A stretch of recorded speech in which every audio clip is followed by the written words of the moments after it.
Olá, seja bem-vindo a mais um programa Investidor em Ação, com o tecnólogo Gilvan Bueno, que é membro da Comissão Especial de Finanças, aqui do CRA-RJ. E se você acompanha o mercado financeiro, está sabendo que uma grande estatal teve uma queda de muitos milhões, as ações caíram, a Bolsa de Valores se movimentou, e pode ser que tenha havido informação privilegiada. Mas qual é o preço disso? É mais ou menos isso que o Gilvan vai explicar para a gente na edição de hoje do programa. Tudo bem, Gilvan? Seja bem-vindo. Olá, Érica, nossa audiência. Uma alegria muito grande estar aqui e deixar claro que no final deste episódio nós teremos uma compreensão clara e objetiva do que aconteceu. Então, Gilvan, explica para a gente como é que foi essa história, essa montanha-russa, né? O que aconteceu da informação privilegiada ou do insider trading, né? Como tem falado por aí, o que está acontecendo que a gente viu pipocar hoje? Muita notícia sobre isso. Olha, essa discussão é muito importante, porque nós estamos presenciando diversos investidores indo investir na Bolsa de Valores. E existe um risco, que é o risco de você não ter todas as informações disponíveis ou algumas pessoas terem informações que ninguém tem.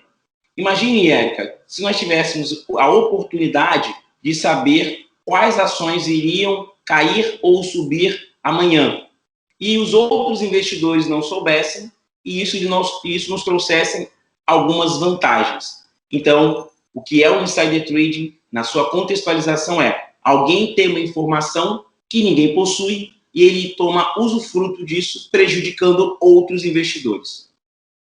Muito bem. Então, vamos lá, para a gente entender, para a gente contextualizar o que aconteceu essa semana, né? Um pouco antes de uma queda brusca nas ações, alguém foi e apenas um CPF, né, segundo a CVM, fez um investimento, né, muito grande e acabou ganhando mais de 4 vezes. Explica isso para a gente direitinho, para a gente entender o que aconteceu. Érica, para fazer uma contextualização bem simplista, imagine que a gente saiu de casa, ligou o clima-tempo e você sabe que vai chover. Então, se vai chover, qual é a ferramenta, qual é o instrumento que você utiliza? Um guarda-chuva.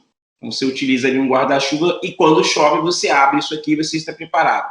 Com essa analogia, eu consigo passar para a nossa audiência que quem fez essa movimentação, ele sabia que poderia ter uma queda brusca. Então, ele procurou o instrumento mais barato para aquisição, para que ele pudesse ganhar recursos com isso. Então, ele usou um instrumento derivativo, que é um instrumento que deriva do preço das ações. Então, existe um instrumento, né, um guarda-chuva, que ele tem valorização em cenários de alta e em cenários de baixa da ação. Então, essa pessoa, esse CPF, ele utilizou dessa informação e fez uma aposta, um posicionamento de que se as ações caíssem, ele ganharia muito retorno. Então, no dia que ele começou essa operação, a ação da Petrobras estava a 29,27. E o mercado ali todo tinha uma expectativa que esse movimento continuaria altista. Então, ele pegou, Érica, 4 milhões de reais, tá? E direcionou para um derivativo no valor de R$26. Como é que seria o ganho, Érica? Se a ação saísse de 29,27 e fosse para 26, ele comprou um instrumento derivativo, tá, que ganha nessa perda. Eu tenho instrumentos que ganham na valorização, mas eu tenho instrumentos que ganham na queda do ativo. E aí essa queda do ativo no dia seguinte foi de 9%. E depois nós presenciamos uma queda de mais de 20% nas ações. Isso acarretou uma possível lucratividade de 18 milhões de reais. E como porque surgiu agora, né? Isso, se eu não me engano, aconteceu há pelo menos uma semana, né? E como surgiu agora? Quem foi que descobriu? Foi a CVM? E quais são os próximos caminhos, né, a serem percorridos sobre essa situação e o que o investidor precisa ficar ligado? Excelente. Olha, primeiro ponto aqui para nós pensarmos existe uma média, né? Para quem gosta de estatística, a média está aqui e tem um desvio padrão. algo que foge do comum. Então, quando o mercado percebeu, uma movimentação fugiu da média. Por quê? É muito expressivo comprar 4 milhões de reais num produto que espera uma queda de mais de 20%, 30%. Quem comprou tinha conhecimento disso, só que ele botou 4 milhões numa única tacada. Se ele quisesse ficar fora do radar, ele teria que fazer apostas pontuais de 100 mil reais, 200 mil reais. Mas 4 milhões é uma aposta muito vultosa. Bem, isso chamou atenção. Nesse momento, a CVM tem ali um alerta que fala para ela o seguinte: olha, movimentação atípica. E aí ela começa a pesquisar quem foi o CPF. A partir do momento que ela descobre esse CPF, ela começa ali a fazer um processo de investigação, de penalização por isso. E quais são os próximos pontos, né?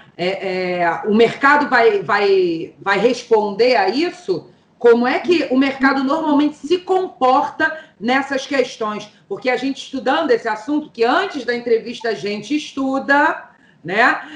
O Gilvan me encaminhou aqui uma mensagem falando que em 10 anos, de 2008 a 2018, a CVM abriu 54 processos, né, contra 158 acusados de informação privilegiada, de insider trading, né? Então, Gilvan, eu te pergunto, nesse período, nesse apanhado, né, qual é o caminho que normalmente o mercado se direciona após uma descoberta dessa?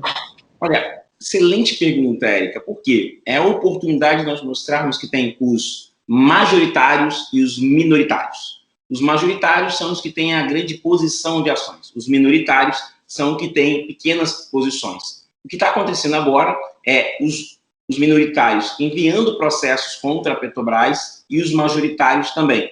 Ou seja, está existindo ali um processo para entender por quê. Quem for identificado como a pessoa que realizou essa movimentação, os minoritários e os majoritários irão confrontar. E aí começa tudo um desenrolar processual. Mas o bacana dessa história é nós entendermos que nós temos um xerife que nos protege e que está sempre atento a essas manipulações de mercado. Diferentemente do que teve nos Estados Unidos, que nós falamos aqui de GameStop, no Brasil existe uma regulamentação para atacar este tipo de comportamento. Bom, e como o mercado se posiciona com isso? É queda? É alta? Não influencia? Érica, não influencia, porque no final uma ação é um ativo, né? Por mais que a ação esteja barata, o investidor quer. E acho que o que está ali não é entender quem fez. Eu acho que a posição do mercado se for, por exemplo, uma pessoa interna, o impacto é grande. Se for uma pessoa próxima a uma pessoa interna, o impacto é levemente sensível. Eu acho que a grande certeza é quem é o realizador deste ato. Então, depois disso, a gente consegue ter um posicionamento. Mas é legal a gente ver esse movimento. O lado triste, tá, Érica? A gente tem muitas pessoas entrando no mercado de ações. E a gente sempre fala que o mercado de ações está democratizando o acesso. Mas esses incidentes parecem afastar os minoritários, quem tem poucos recursos, porque ele acaba pensando assim, poxa, se tem informação privilegiada aqui, por que eu estou botando meu dinheiro aqui? Esse é o maior problema dessa situação toda. Eu acho que é a confiança do brasileiro em tirar R$1 trilhão da poupança e assumir uma nova posição de investidor. Bom, então ainda bem que temos o xerife, né, para a gente continuar incentivando o investimento e ensinando, democratizando esse conhecimento aqui no Investidor em Ação, né, Gilvan? Toda semana, um encontro garantido. Com certeza. Bom, e você que acompanhou a gente, vamos ficar ligado nisso que vai acontecer. Se quiser saber mais sobre derivativos, a gente tem já um programa sobre isso. Dá uma roladinha na barra que você vai encontrar. Se quiser aprender sobre o efeito Reddit, a GameStop, que o Gilvan citou aqui, a gente também falou sobre isso. Então, você vai ficar sempre por dentro do que está acontecendo no mercado. Tá bom? Te espero no próximo programa. Tchau, tchau. Tchau, tchau. Obrigado.